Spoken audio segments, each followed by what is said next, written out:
अरे हमें कहाँ मालूम था कि इश्क होता है क्या। अरे हमें कहाँ मालूम था कि इश्क होता है क्या। बस तुम मिली और जिंदगी मोहब्बत बन गई। अच्छा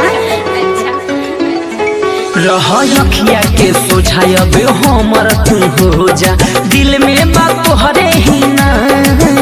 देखी तोहरे सपनवा रोजो सजनवा तो सोना नहीं कोनो रहा अखिया के सोझायब हमर तू हो जा, दिल में बात तोहरे ही ना। डर लागे कोमरिया में राजा को देबो बदना। हमारा सीनावा में सांस बन के तू रानी धड़कलो सुबह शाम।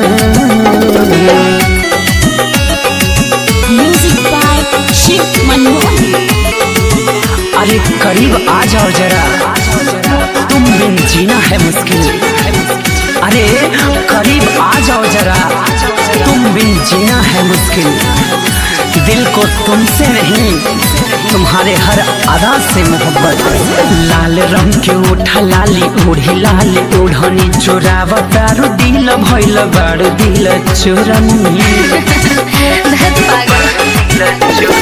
तोहरे ला इतना कोई निहब सिंगार हो, जो राजा जिया देख लो ना एक बार हो। मिल जाए दिल के यारा। हमारा सीनामा में सांस बन के तू रानी धड़कलो सुबह शाम। डर लागे कोमरिया में राजा को देबो बदना। मेरे दिल की धड़कनों को दिलवर धड़कना सिखा दिया। मेरे दिल की धड़कनों को दिलवर तूने धड़कना सिखा दिया। जब से मिली है कसम से तेरी मोहब्बत, मैंने हर गम को भुला दिया। कैसन तो हर प्यार यार कैले बा असर हो, जीने देखी चेहरा तो हर आवेला नजर हो।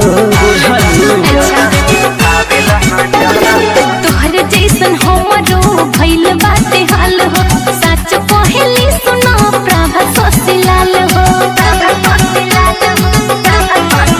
राइट संतोष छोड़ले कमधान। हमारा सिनेमा में सांस बन के करे जा धड़के लो सुबह शाम। डर